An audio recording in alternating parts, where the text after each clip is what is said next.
Welcome, wanderers of the night. Meet me by the virtual fire to hear tales crafted to soothe your soul. This is Starlight Sleepy Stories, your nightly escape into worlds of imagination and dreaming. Here, stories are told the old way, with patience, care, and a whisper of enchantment. Leave the cares of the day behind and let your thoughts wander freely. These stories are meant to sweeter dreams. When rest evades, I will be here to offer a guiding light. So meet me by the glow of the moon as we walk these hallways of the mind. My friends, your nightly adventure awaits. Thumbelina by Hans Christian Andersen. There was once a woman who wished very much to have a little child, but she could not obtain her wish. At last, she went to a fairy and said, "I should so very much like to have a little child. Can you tell me where I can find one?" "Oh, that can be easily managed," said the fairy. "Here is a barleycorn of a different kind to those which grow in the farmer's fields and which the chickens eat. Put it into a flower pot and see what will happen." "Thank you," said the woman, and she gave the fairy 12 shillings, which was the price of the barleycorn. Then she went home and planted it, and immediately there grew up a large handsome flower, something like a tulip in appearance, but with its leaves tightly closed, as if it were still a bud. "It is a beautiful flower," said the woman, and she kissed the red and golden-coloured leaves, and while she did so, the flower opened, and she could see that it was a real tulip. Within the flower, upon the green velvet stamens, sat a very delicate and graceful little maiden. She was scarcely half as long as a thumb, and they gave her the name of Thumbelina, or Tiny, because she was so small. A walnut shell, elegantly polished, served her for a cradle. Her bed was formed of blue violet leaves, with a rose leaf for a counterpane. Here she slept at night, but during the day she amused herself on a table where the woman had placed a plateful of water. Round this plate were wreaths of flowers with their stems in the water, and upon it floated a large tulip leaf which served Tiny for a boat. Here the little maiden sat and rowed herself from side to side, with 2 oars made of white horsehair. It really was a very pretty sight. Tiny could also sing so softly and sweetly that nothing like her singing had ever before been heard. One night, while she lay in her pretty bed, a large, ugly, wet toad crept through a broken pane of glass in the window and leaped right upon the table where Tiny lay sleeping under her rose-leaf quilt. "What a pretty little wife this would make for my son," said the toad, and she took up the walnut shell in which little Tiny lay asleep and jumped through the window with it into the garden. In the swampy margin of a broad stream in the garden lived the toad with her son.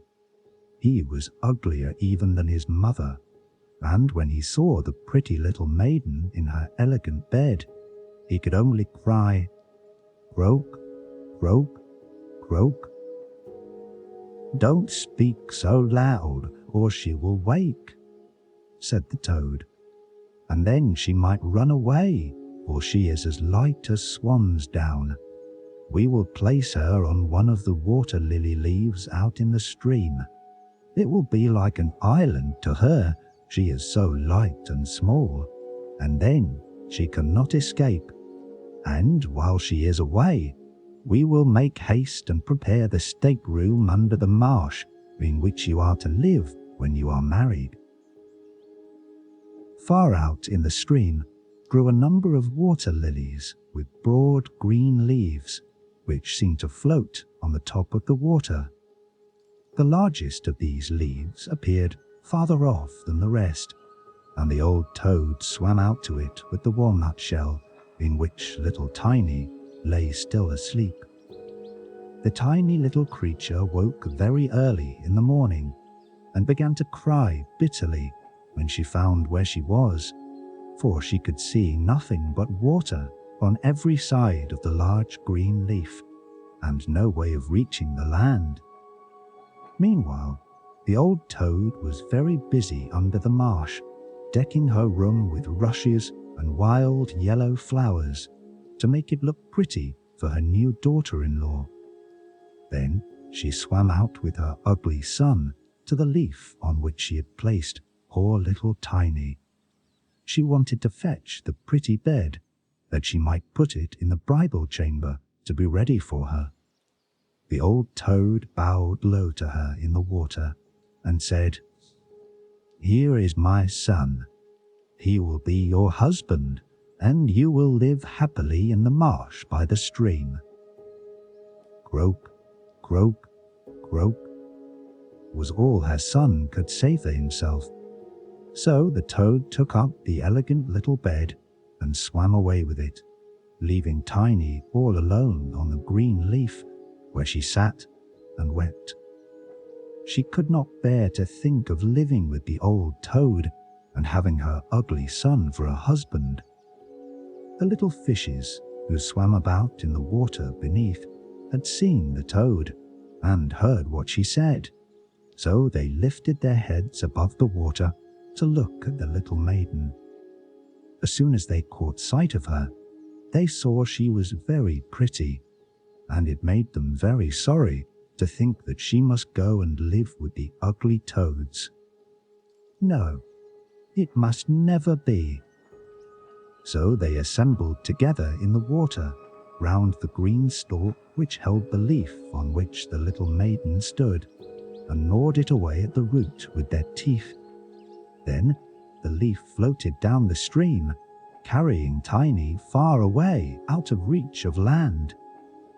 Tiny sailed past many towns, and the little birds in the bushes saw her and sang, "What a lovely little creature!"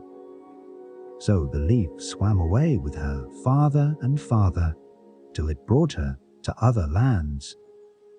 A graceful little white butterfly constantly fluttered round her, and at last alighted on the leaf. Tiny pleased him, and she was glad of it, for now the toad could not possibly reach her, and the country through which she sailed was beautiful, and the sun shone upon the water till it glittered like liquid gold. She took off her girdle and tied one end of it round the butterfly, and the other end of the ribbon she fastened to the leaf, which now glided on much faster than ever, taking little Tiny with it as she stood. Presently, a large cockchafer flew by. The moment he caught sight of her, he seized her round her delicate waist with his claws and flew with her into a tree. The green leaf floated away on the brook, and the butterfly flew with it, for he was fastened to it and could not get away. Oh, how frightened little Tiny felt when the cockchafer flew with her to the tree. But especially was she sorry for the beautiful white butterfly which she had fastened to the leaf, for if he could not free himself, he would die of hunger. But the cockchafer did not trouble himself at all about the matter. He seated himself by her side on a large green leaf, gave her some honey from the flowers to eat, and told her she was very pretty, though not in the least like a cockchafer. After a time, all the cockchafers turned up their feelers and said, "She has only 2 legs. How ugly that looks." "She has no feelers," said another. "Her waist is quite slim. Coo! She is like a human being." "Oh, she is ugly," said all the lady cockchafers, although Tiny was very pretty. Then the cockchafer who had run away with her believed all the others when they said she was ugly and would have nothing more to say to her, and told her she might go where she liked. Then he flew down with her from the tree and placed her on a daisy, and she wept at the thought that she was so ugly that even the cockchafers would have nothing to say to her. And all the while, she was really the loveliest creature that one could imagine, and as tender and delicate as a beautiful rose leaf. During the whole summer, poor little Tiny lived quite alone in the wide forest. She wove herself a bed with blades of grass and hung it up under a broad leaf to protect herself from the rain. She sucked the honey from the flowers for food and drank the dew from their leaves every morning. So passed away the summer and the autumn, and then came the winter, the long, cold winter. All the birds who had sung to her so sweetly were flown away, and the trees and the flowers had withered. The large clover leaf, under the shelter of which she had lived, was now rolled together and shriveled up. Nothing remained but a yellow, withered stalk. She felt dreadfully cold, for her clothes were torn, and she was herself so frail and delicate that poor little Tiny was nearly frozen to death. It began to snow too, and the snowflakes, as they fell upon her, were like a whole shovelful falling upon one of us, for we are tall, but she was only an inch high. Then she wrapped herself up in a dry leaf, but it cracked in the middle and could not keep her warm, and she shivered with cold. Near the wood in which she had been living lay a cornfield, but the corn had been cut a long time. Nothing remained but the bare, dry stubble standing up out of the frozen ground. It was to her like struggling through a large wood. Oh, how she shivered with the cold. She came at last to the door of a field mouse, who had a little den under the corn stubble. There dwelt the field mouse in warmth and comfort, with a whole room full of corn, a kitchen, and a beautiful dining room. Poor little Tiny stood before the door, just like a little beggar girl, and begged for a small piece of barley corn, for she had been without a morsel to eat for 2 days. "You poor little creature," said the field mouse, who was really a good old field mouse. "Come into my warm room and dine with me." She was very pleased with Tiny, so she said, "You are quite welcome to stay with me all the winter if you like, but you must keep my rooms clean and neat and tell me stories, for I shall like to hear them very much." And Tiny did all the field mouse asked her, and found herself very comfortable. "We shall have a visitor soon," said the field mouse one day. "My neighbor pays me a visit once a week. He is better off than I am. He has large rooms and wears a beautiful black velvet coat. If you could only have him for a husband, you would be well provided for indeed. But he is blind, so you must tell him some of your prettiest stories." But Tiny did not feel at all interested about this neighbor, for he was a mole. However, he came and paid his visit, dressed in his black velvet coat. "He is very rich and learned, and his house is 20 times larger than mine," said the field mouse. He was rich and learned, no doubt, but he always spoke slightingly of the sun and the pretty flowers, because he had never seen them. Tiny was obliged to sing to him, "Ladybird, ladybird, fly away home," and many other pretty songs, and the mole fell in love with her because she had such a sweet voice. But he said nothing yet, for he was very cautious. A short time before, the mole had dug a long passage under the earth, which led from the dwelling of the field mouse to his own, and here she had permission to walk with Tiny whenever she liked. But he warned them not to be alarmed at the sight of a dead bird which lay in the passage. It was a perfect bird, with a beak and feathers, and could not have been dead long, and was lying just where the mole had made his passage. The mole took a piece of phosphorescent wood in his mouth, and it glittered like fire in the dark. Then he went before them to light them through the long, dark passage. When they came to the spot where lay the dead bird, the mole pushed his broad nose through the ceiling. The earth gave way, so that there was a large hole, and the daylight shone into the passage. In the middle of the floor lay a dead swallow, his beautiful wings pulled close to his sides, his feet and his head drawn up under his feathers. The poor bird had evidently died of the cold. It made little Tiny very sad to see it. She did so love the little birds.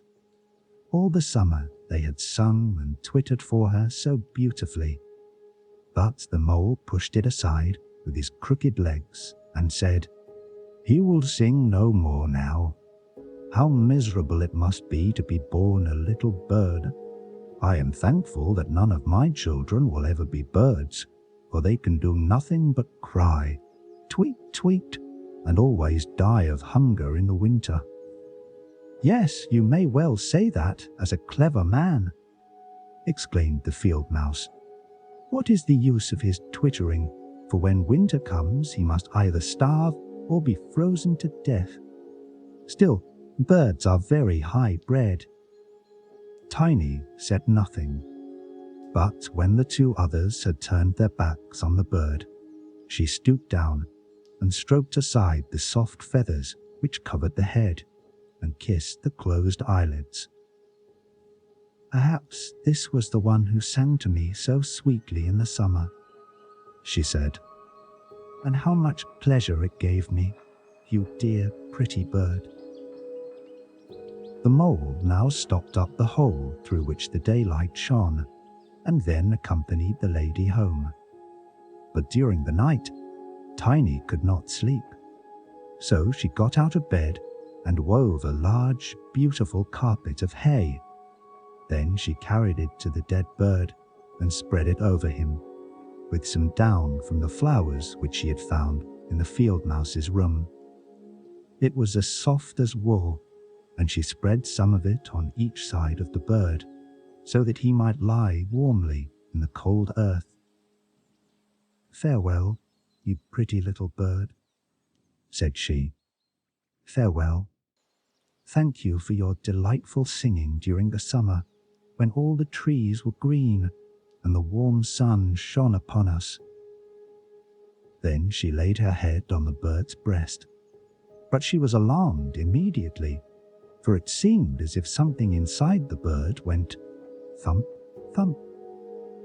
It was the bird's heart. He was not really dead, only benumbed with the cold, and the warmth had restored him to life. In autumn, all the swallows fly away into warm countries, but if one happens to linger, the cold seizes it. It becomes frozen and falls down as if dead. It remains where it fell, and the cold snow covers it. Tiny trembled very much. She was quite frightened, for the bird was large, a great deal larger than herself. She was only an inch high. But she took courage, laid the wool more thickly over the poor swallow, and then took a leaf which she had used for her own counterpane, and laid it over the head of the poor bird. The next morning, she again stole out to see him. He was alive, but very weak.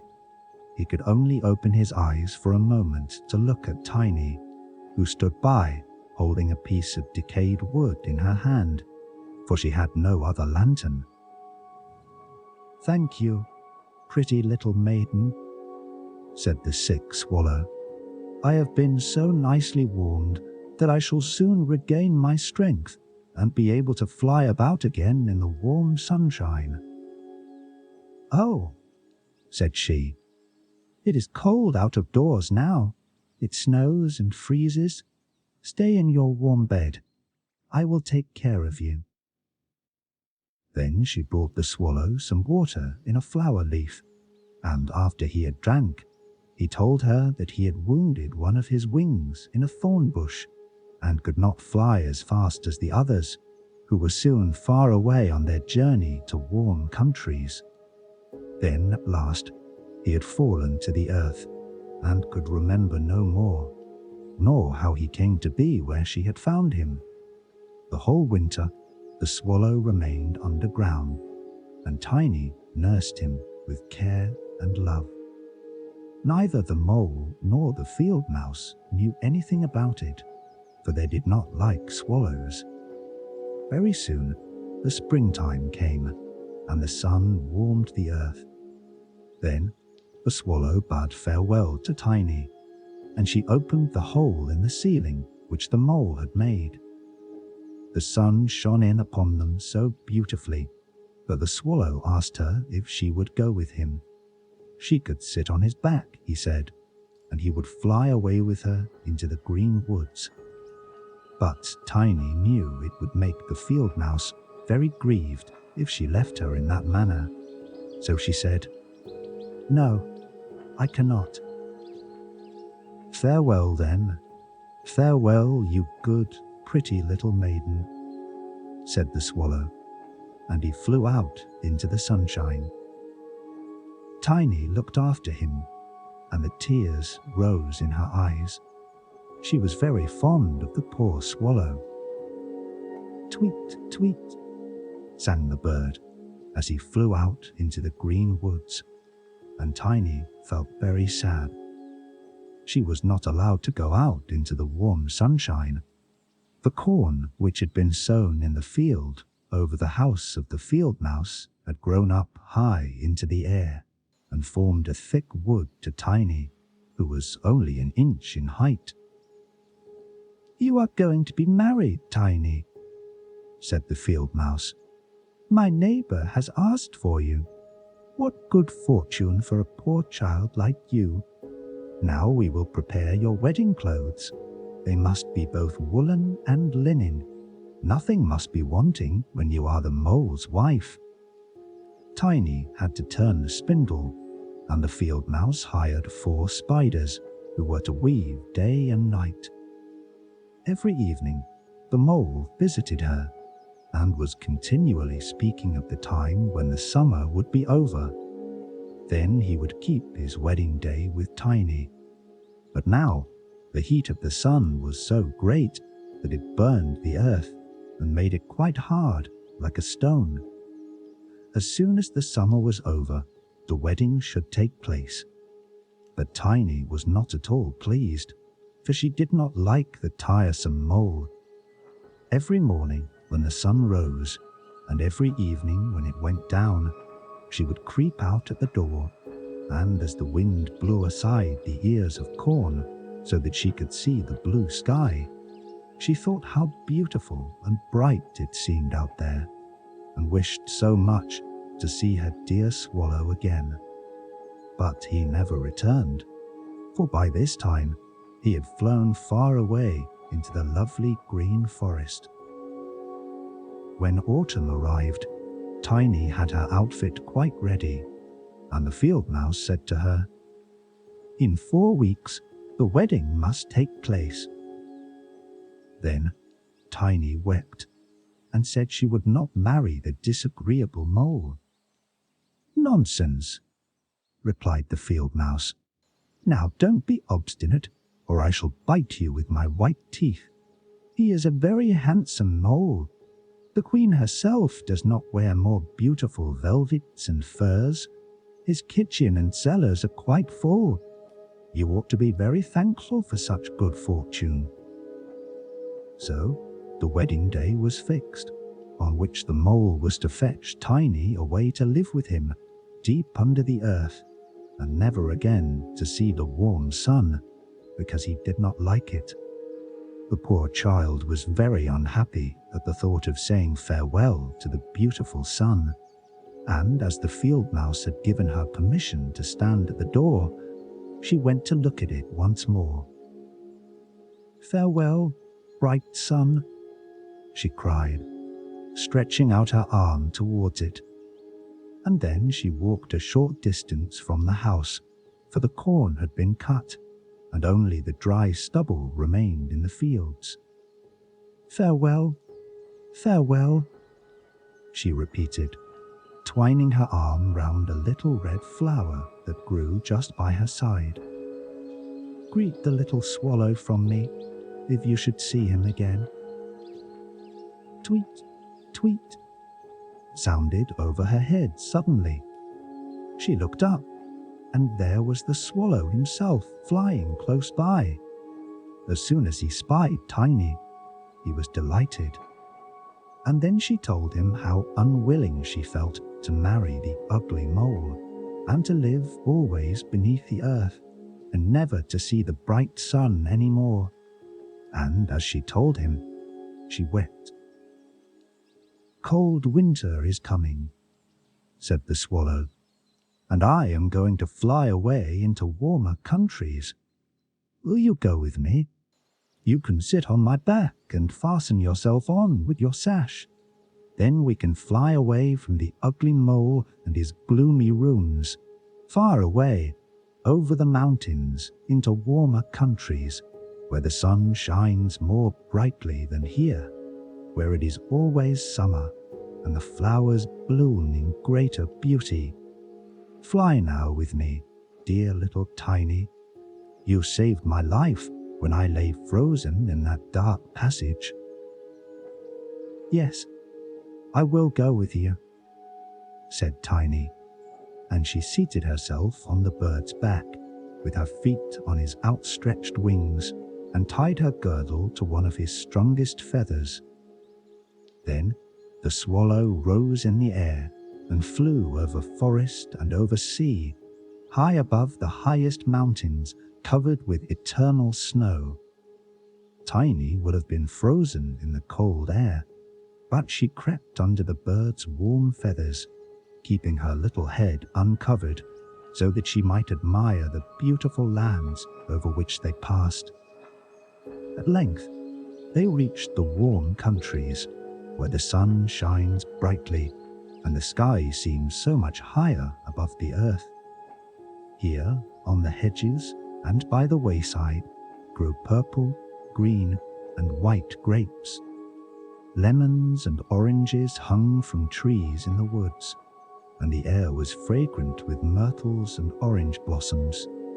Beautiful children ran along the country lanes, playing with large, gay butterflies. And as the swallow flew farther and farther, every place appeared still more lovely. At last, they came to a blue lake, and by the side of it, shaded by trees of the deepest green, stood a palace of dazzling white marble built in the olden times. Vines clustered round its lofty pillars, and at the top were many swallows' nests, and one of these was the home of the swallow who carried Tiny. "This is my house," said the swallow, "but it would not do for you to live there. You would not be comfortable. You must choose for yourself one of those lovely flowers, and I will put you down upon it, and then you shall have everything that you can wish to make you happy." "That will be delightful," she said, and clapped her little hands for joy. A large marble pillar lay on the ground, which, in falling, had been broken into 3 pieces. Between these pieces grew the most beautiful large white flowers, so the swallow flew down with Tiny and placed her on one of the broad leaves. But how surprised she was to see in the middle of the flower a tiny little man, as white and transparent as if he had been made of crystal. He had a gold crown on his head and delicate wings at his shoulders, and was not much larger than Tiny herself. He was the angel of the flower, for a tiny man and a tiny woman dwell in every flower, and this was the king of them all. "Oh, how beautiful he is," whispered Tiny to the swallow. The little prince was at first quite frightened at the bird, who was like a giant compared to such a delicate little creature as himself. But when he saw Tiny, he was delighted, and thought her the prettiest little maiden he had ever seen. He took the gold crown from his head and placed it on hers, and asked her name, and if she would be his wife and queen over all the flowers. This certainly was a very different sort of husband to the son of a toad, or the mole with his black velvet and fur. So she said, "Yes," to the handsome prince. Then all the flowers opened, and out of each came a little lady or a tiny lord, all so pretty it was quite a pleasure to look at them. Each of them brought Tiny a present, but the best gift was a pair of beautiful wings, which had belonged to a large white fly, and they fastened them to Tiny's shoulders so that she might fly from flower to flower. Then there was much rejoicing, and the little swallow who sat above them in his nest was asked to sing a wedding song, which he did as well as he could.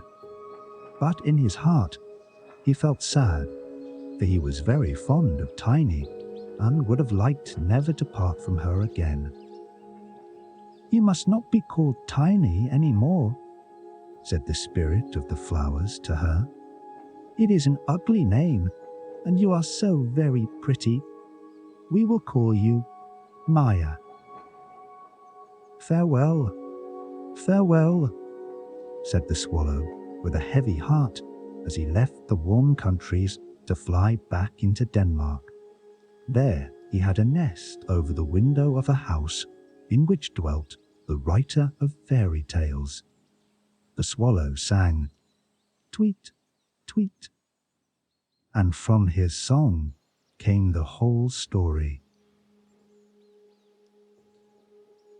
Thank you for listening to Thumbelina by Hans Christian Andersen.